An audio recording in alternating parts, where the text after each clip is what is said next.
Hello guys, today we will be continuing our series on the Caro-Kann defense, and the variation that we will discuss today is the exchange variation of the Caro-Kann. So without wasting any time, let's get into it. After e4, c6, d4, d5, I already discussed what the idea and the intricacies of these opening moves are in my last video. So if you want to understand it fully in depth, you should watch my previous video. But so far this is all normal, and last time, as you remember, we discussed e5, which is the advanced variation. Today we're discussing e takes d5, which is capturing the pawn on d5, and we recapture with the c pawn. So from here on out, there are multiple ways that white can set up the position. Pawn to c4 goes into the Panov attack, which is a variation that is going to need its own video, and this is something that should be discussed separately. So this is not something we will be discussing today. We will discuss pretty much all the other setups that exist in this position other than c4, because they are all quite similar and a lot of them do transpose into one another. So the most played move in this position is bishop to d3. Now, what's the difference between, let's say, bishop d3 or knight f3 or knight c3 in this position? If you are a beginner, you might have a question like this. First and foremost, we do not want to play knight to c3 as white. For black, this is good. The reason why knight c3 is not a good move for white is because it blocks the c pawn, which is very important when we're trying to break open the center. As you know, like Panov variation, Panov attack is based on going all in with the pawn on c4, getting an isolated pawn but gaining a lot of activity with white. But if you play knight c3, you basically destroy your options. You don't have as many options anymore with the c pawn being blocked. So this is not a move that you necessarily want to play, and the plans here are very similar to those that are in the normal variations. So now let's discuss the differences between knight to f3 and bishop d3. First of all, if you see knight f3, remember this bishop g4 move. In the advanced variation, we always, not always, but we most of the time, we put the bishop on f5 because the knight is not developed to f3. We cannot go to g4 because the queen would simply capture us. However, here in this position, we can either start with bishop g4 move order, or we can start with knight c6, bishop d3, and then we can go bishop g4. Let me quickly go back. Let's start with bishop d3 first. Actually, this is the main move. The reason why this is the main move and not knight f3 is because knight f3 is not necessarily the most testing variation, but in some lines it transposes, and in my analysis this is the move order that I chose, and this is the most played move by the masters as well. That's what it shows in the masters database. And here we simply continue with knight to c6. Here, the move that is correct is pawn to c3. Now, the idea of pawn to c3 is, well, first and foremost, it's reinforcing the pawn on d4. It also keeps the pawns connected. If knight was on c3, now the pawns are not connected because the pawn's still on c2, this pawn is on d4, so it can be targeted in some lines. But with the pawn being on c3, it's quite strong for white. This is very solid. Now, here, the move might be weird. The move that I recommend might seem weird at first. However, once I explain it fully, you're going to realize how smart this move is, and you're going to realize why masters really like this move. So two main moves in this position are knight to f6 and the move that I would recommend, queen to c7. Now, the reason why I would recommend queen c7, let's firstly discuss what it does. It develops the queen to a very good square. So the bishop cannot go to f4 anymore, for example. So it's controlling the development of this bishop somewhat.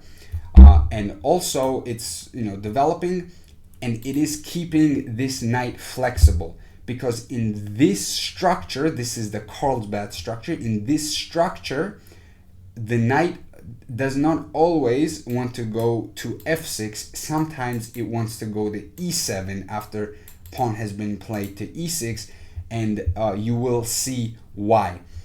Let's discuss that specific scenario now. After knight f3, we pin the knight. We always pin the knight. And let's say knight d2, very normal developing moves here. We play e6, castles, bishop d6, h3. In this case, we don't take on h3 because we don't have to. In the advanced variation, the pawn is still on e5. It's controlling the f6 square, so the knight has to be developed to e7 and f5. And the bishop and the knight both need this square in a lot of lines. So you have to take, because both bishop and the knight cannot be on the same square. That's not legal. However, here it's a totally different story. There's no pawn on e5. We still have the f6 square, but we can also just simply come back to h5. There is no need to take on f3. So that is what we do. Now white plays rook e1, and here is where we play this very interesting move, knight g to e7.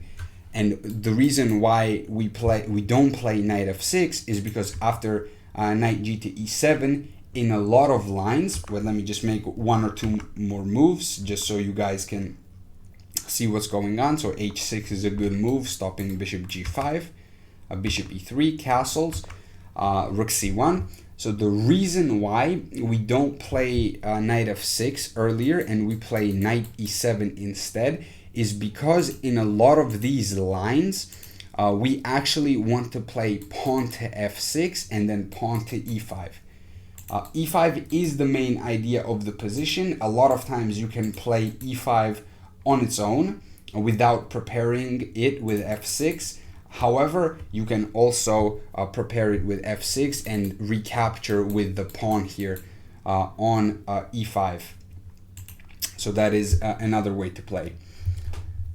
So let's think about this position for a moment. So here, there are already many ways to play.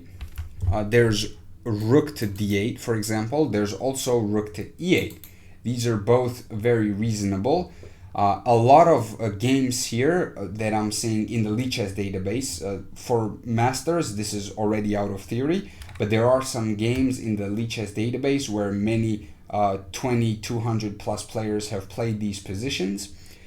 Some of them chose rook a to e8 and they went f6 and e5. Some of them chose rook a to d8 here, but the ideas remain relatively close. You want to develop the a rook. You can keep this rook on f8. This is not a problem. And there are around 3 ideas that you need to keep in mind in this position, or in positions that are similar to this. Remember e5, first and foremost, breaking in the center. Remember f5, taking control over the e5 square, blocking the light square bishop as well. And remember the expansion on the queen side. This is called the minority attack. However, in this specific scenario, it's not as effective because of the way white set up the pieces. It is not as effective in this position. So what we want to do here is we want to basically execute these ideas at the correct moment. So as you can see, white doesn't have a lot of good moves in this position. All the positions here are kind of they're very restricting, right? We're restricting white because white does not have a natural developing squares for his pieces. This bishop is on e3. It cannot go to f4. It cannot go to g5. This bishop is on d3. This is a good piece, of course. This is probably the only good piece for white. The knight on f1 is not really that impressive. It cannot go to g3, it cannot go to h2. So this piece configuration that we have is designed to restrict white. For example, if white tries to defend this knight with a move like knight d2, and the idea of this move is to move the queen away without white capturing on f3 and damaging white's structure. Because, for example, if you move the queen away here, let's say queen b3, we take here and we damage the structure of white, and of course this is very, very bad positionally for the white pieces. So what white wants to do, for example, let's say if white plays knight d2, we can continue with f5, and now we are threatening f4, which traps the bishop.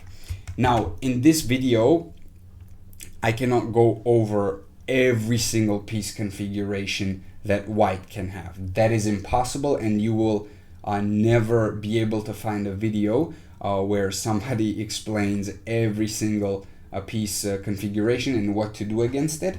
But you can remember 2 or 3 main ideas, and you can play off of those ideas, okay? Remember this f5, f4, trapping the bishop or severely restricting it, to d2, for example. Remember this e5 pawn break, or even maybe f5 and then e5. This is also possible. Remember this e5 pawn break to open up the center and activate the knight and activate all of your pieces. Also, when you do that, this rook in the future will see this queen. So that's another benefit of putting the rook on d8 over e8. However, e8 is good as well. It's just a matter of preference. But one advantage d8 has over e8 is that it hits the queen, not directly, but in the future. You have this x-ray, so there's always that lingering pressure that is in the position. So in these sorts of positions, a lot of times you will see that white will try to play moves like a4 or b4 to try to expand on the queen side. However, this can easily be negated with moves like a6, and if white insists by playing a4, we can play f6 and we can go for e5. The idea that I showed you earlier, let's say a5 here, we go king h8 first, and we get into this position, which is very strong for the black pieces. All you need to do is be aware of this pawn being sort of loose. Like, let's say if bishop d2, the rook attacks this. However, we can already push e5, and we have an excellent position. e4 is on its way, and the position remains very, very dangerous for the white pieces. e4 is already a fork. So you need to be aware of these main ideas, this f5, e5, and f6, e5. These are the main ideas that you need to play off of, and you need to realize which one is best for which piece configuration. And that's not something I can give you. That's not something anybody can give you in one video. But once you analyze on your own and study these positions, you will realize how strong this position is for the black pieces. Okay, now let's move on to some other variations. So let me just open up a new board. Let me just go back. Give me 1 second here. Let's firstly discuss this line. Let's discuss this line here. So we have the same position. Knight c6, c3, queen c7, the move that I recommend. So as you know, we discussed knight f3. Knight f3 is not the best move. It's not the most preferred move by masters. However, it is a move that I wanted to discuss regardless, because it's a move that you will see in your games most, in my opinion. However, the best move, in the most played move, I'm not going to say the best move, but the most played move in this position is this move, knight to e2. And now, why is this such a popular move? That's because we are basically stopping this bishop g4 idea because there's f3.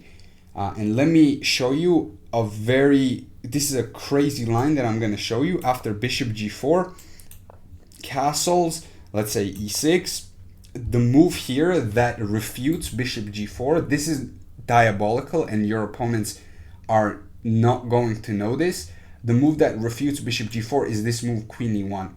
And the reason why this refutes queen e1 is because after a move like, let's say bishop d6, which is a very natural move, white has f3, bishop to h5, and this move queen h4. And now we attack this bishop.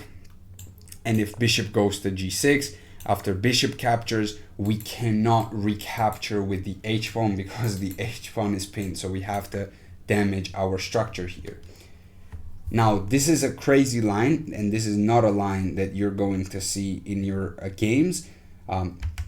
Nobody is going to be able to find this queen e1 or know this queen e1 idea under, I would even say, 2200. However, if you don't want to go for this line regardless, you can try to play e5 instead. You can experiment with both of these moves. The line that I showed you, this bishop g4 line, let me quickly finish up. I will add one more point.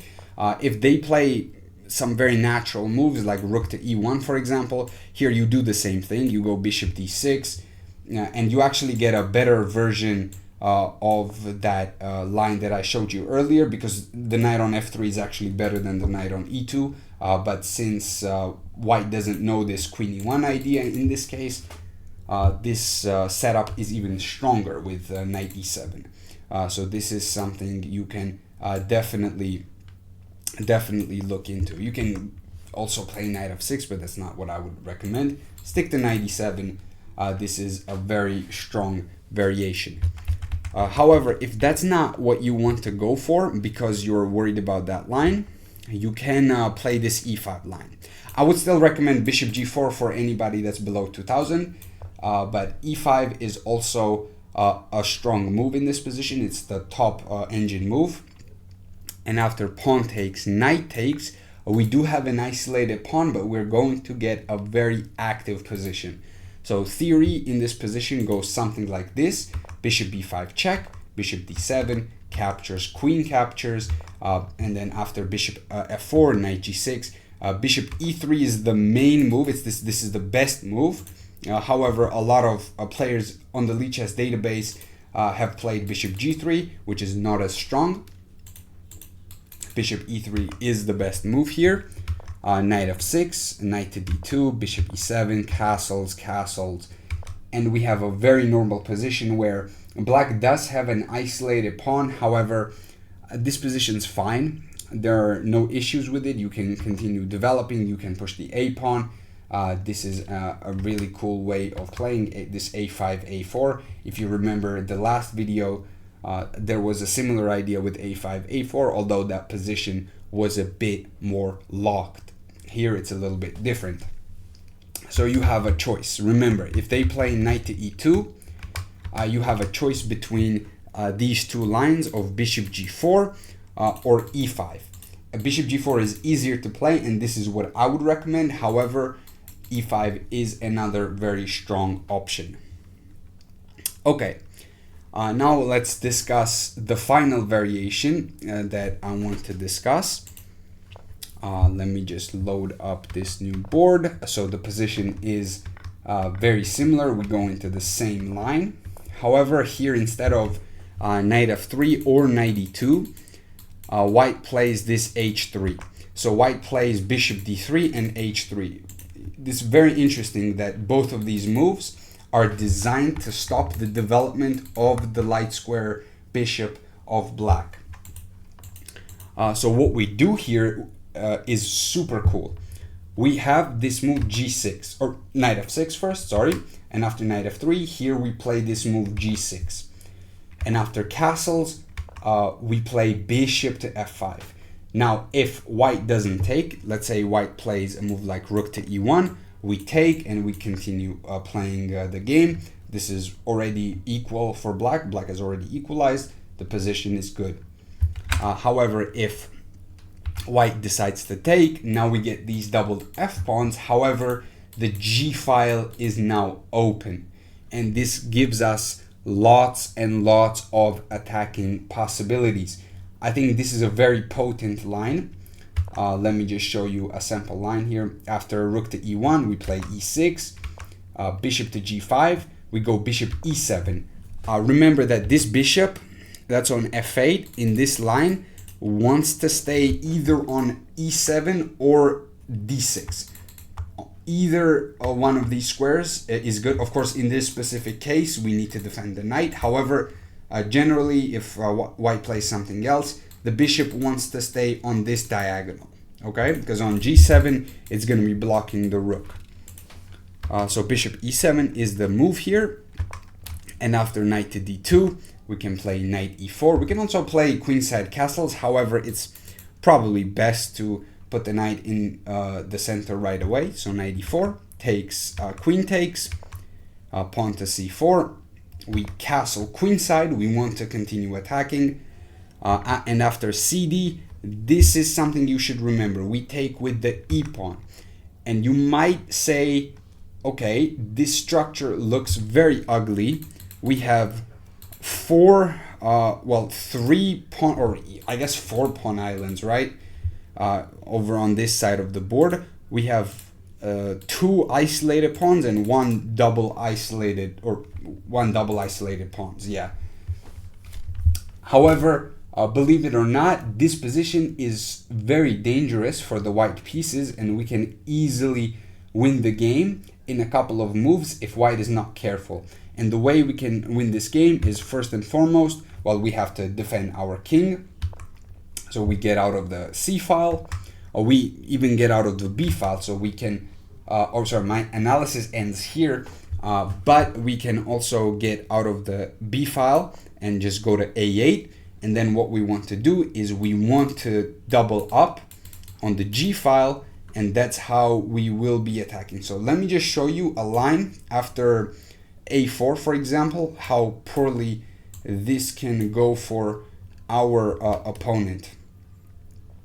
A computer already says that there is knight d2. I'm just trying to set up a position where there is a sacrifice. That's what I'm trying to do right now. A sacrifice on g3. So let me see if I can manage to do that. Let me just make a couple of moves. These are not necessarily good moves, but just as an idea, I want to show you what can happen here. We have a position like this. We're attacking g2, and a lot of times there will be sacrifices. For example, if g3, we sacrifice on g3, and then we are checkmating white. If knight h4, we are still sacrificing on g2, and then we can play queen g6, queen g2 this way. This only works if the rooks are doubled on the g file, and also if the queen's on d6. So remember, when you get to this position, you want to double up the rooks on the g file, or you can even double up this way, like rook g8, and then rook d6 and rook g6 this way. This is a really cool way as well. And once you do that, you can put the queen. Let me just show you another sequence, like if knight b3 is played, and then knight to c5, queen d6, some line like this, where opponent is trying something, we can just hop on over to g6 and threaten checkmate. So this is a very dangerous line, and it is already winning for the black pieces. If knight h4, trying to defend the position, we can play queen f6, attacking the knight on h4, attacking the pawn on d4 twice, and this is a winning position. So remember, the plan is to get this knight to e4, going all the way back. Just to recap, the plan is to get this knight to e4, and then castle queenside. We can take with the e pawn, this is not a problem, and we want to double up on the g file, put the queen on d6, and create a massive attack on this side of the board, which is very difficult to defend against. Okay, that is the last line I wanted to discuss for the exchange variation. I hope you enjoyed the video. I think this queen c7 line is probably the best way to play against this bishop d3 c3, and I think that it will serve you well. So I will finish this video right now, and I will see you in the next one. Have a great day.